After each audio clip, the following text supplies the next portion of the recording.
তারা ইলেকট্রন গ্রহণ বা ত্যাগ বা হচ্ছে শেয়ার করে 8টা ইলেকট্রন রাখতেছে, তখন ভ্যালেন্সিয়ালে 8টা ইলেকট্রন হচ্ছে। তার মানে ওই 8টা ইলেকট্রন রাখা মানে হচ্ছে সে কোনো না কোনো নিষ্ক্রিয় গ্যাসের ইলেকট্রন বিন্যাস অর্জন করতেছে। এখন সে কোন নিষ্ক্রিয় গ্যাসটার ইলেকট্রন বিন্যাস লাভ করবে? সবসময় মনে রাখবা যে কোনো একটা পরমাণু ভ্যালেন্সিয়ালে যে 8টা ইলেকট্রন রাখবে বা রাখতে চায়, এটা রিজনটা হচ্ছে তার নিকটবর্তী নিষ্ক্রিয় গ্যাসের ইলেকট্রন বিন্যাস লাভ করা। নিকটবর্তী নিষ্ক্রিয় গ্যাসের ইলেকট্রন বিন্যাস লাভ করা, বুঝতে পারছো?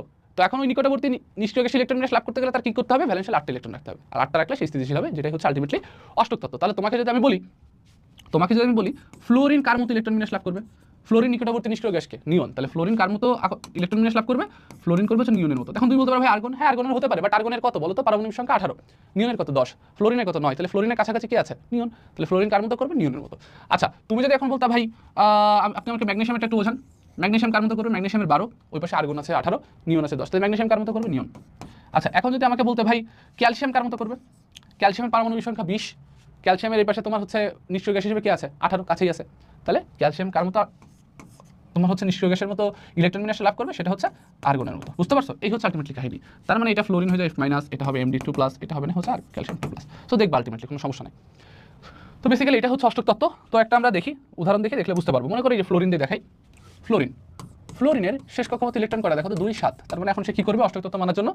তার কাছে ওয়ে আছে 2টা। আচ্ছা, ফ্লোরিন না, ক্লোরিন দিয়ে দেখাই, তাহলে বুঝতে পারবো আরো ইজিলি। ক্লোরিন দিয়ে দেখাই, ক্লোরিন দিয়ে উদাহরণটা দিই। ক্লোরিন ইলেকট্রন বিন্যাস কি? 2, 8, 7। তাহলে তার অষ্টক তত্ত্ব মানার জন্য ওয়ে আছে কি? ওয়ে আছে 2টা। একটা হচ্ছে 7টা ইলেকট্রন ত্যাগ করা, আর একটা হচ্ছে একটা ইলেকট্রন গ্রহণ করা। এখন ক্লোরিন কোনটা করবে? দেখো ক্লোরিন পর্যায় সারণী বেসিক্যালি কোথায় অবস্থিত? ডানের দিকে না? গ্রুপ 17 ডানের দিকে অবস্থিত, তাই না? একটা পর্যায় সারণী যদি তুমি বাম থেকে ডানে যাও তাহলে কি হয়? বাম থেকে ডানে গেলে ইলেকট্রন অ্যাফিনিটি বাড়ে, আয়নাইজেশন এনার্জি বাড়ে। আচ্ছা, আয়নাইজেশন এনার্জি মানে কি বলো? আয়নাইজেশন এনার্জি মানে হচ্ছে তোমার ওই ইলেকট্রন বের করতে যেই শক্তিটা লাগে, ওই যে কোনো গ্যাসীয় বিচ্ছিন্ন নিরপেক্ষ পরমাণু থেকে 1 মোল ইলেকট্রন বের করে 1 মোল ধনাত্মক আয়নে পরিণত করতে যে পরিমাণ শক্তি প্রয়োজন হয় সেটা আয়নাইজেশন এনার্জি। তার মানে ইলেকট্রনটা বের করতে তোমার যেটা এনার্জিটা লাগতেছে সেটাই হচ্ছে আয়নাইজেশন এনার্জি। তো বাম থেকে ডানে গেলে আয়নাইজেশন এনার্জি বাড়ার অর্থটা কি? ইলেকট্রনটা বের করতে বেশি শক্তি দেওয়া লাগতেছে। বেশি শক্তি দেওয়া লাগার অর্থটা কি?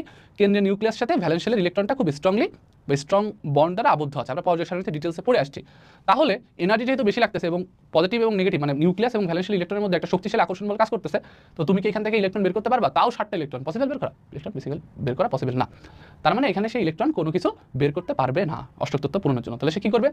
আমরা দেখতেছি বাম থেকে ডানে গেলে ইলেকট্রন অ্যাফিনিটি বাড়ে, তাহলে এ তো ডান দিকেই আছে। তার মানে কি? ক্লোরিনের ইলেকট্রন অ্যাফিনিটি বা ইলেকট্রন আসক্তি বেশি। ইলেকট্রন আসক্তি আলটিমেটলি কি? বাংলা কথা যদি বলি সেটা হচ্ছে ইলেকট্রনের প্রতি আকর্ষণ। তাহলে